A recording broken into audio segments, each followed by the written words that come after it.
All the 2D GTA games which are trash was their 2D, which includes Chinatown Wars, which is trash because, Chinese games are irrelevant in America because it's not China. Sorry, the cartel's taking over. We really need a game about the cartel in GTA.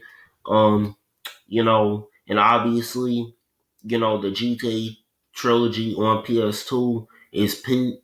GTA 3 had an okay story, good at sometimes. The gameplay was kind of mid. Then you got Vice City, which, has a great story theme and great gameplay, but the gameplay isn't as good as San Andreas, which has more features, and San Andreas has a good theme.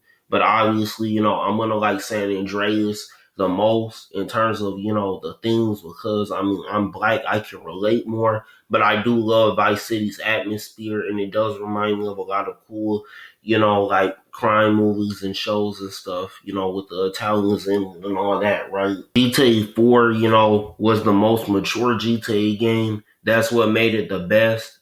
But honestly, the reason I play GTA is to like do things I can't do in real life in the game and also, learn a life lesson like why you shouldn't become a drug dealer or a gang member like in, even GTA 3 when you're a hitman, everyone wants to kill you. That's not a fun life, even if you're rich.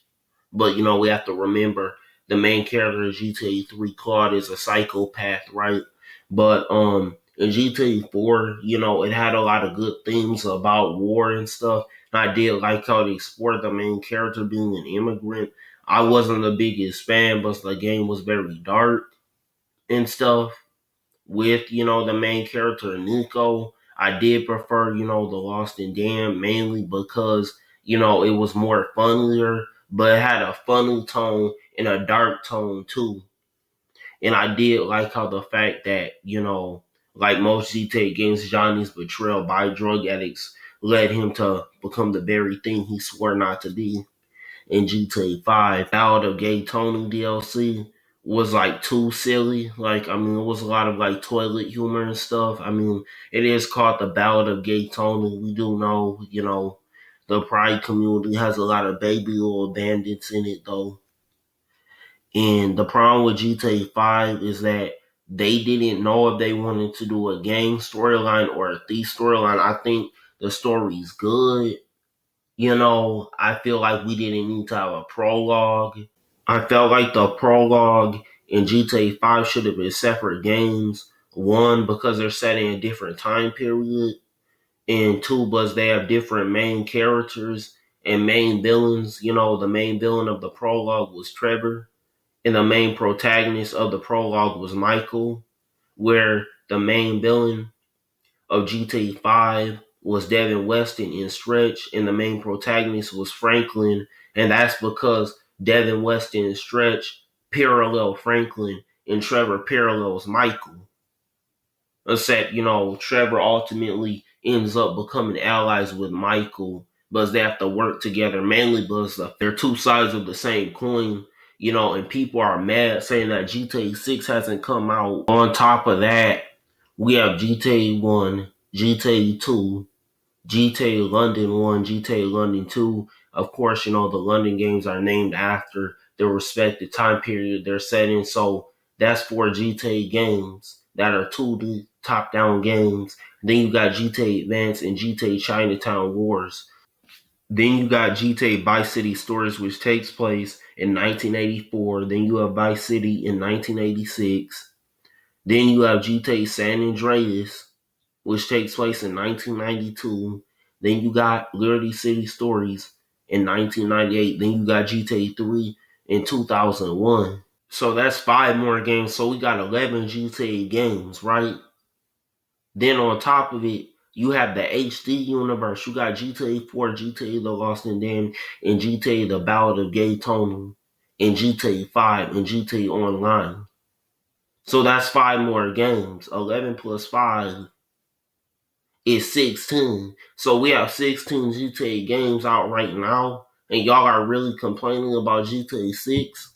GTA 6 will be the 17th Grand Theft Auto game, if you're not gonna say the GTA 5 prologue and GTA 5 aren't separate games, as we all know they are.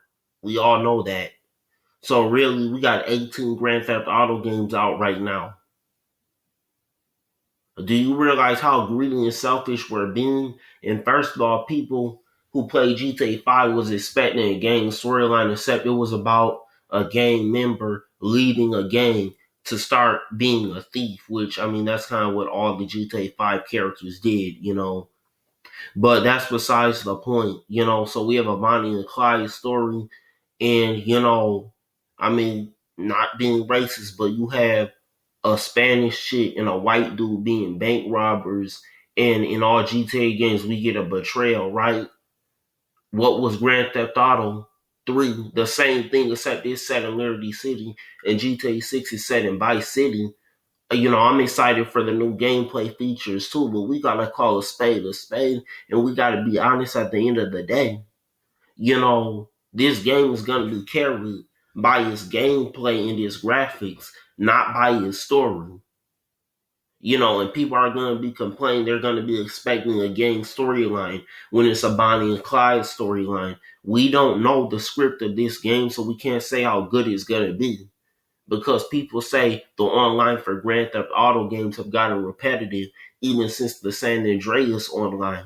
And I'm just going to keep it a buck. Graphics have hit their peak in 2013 with GTA 5 into 2016.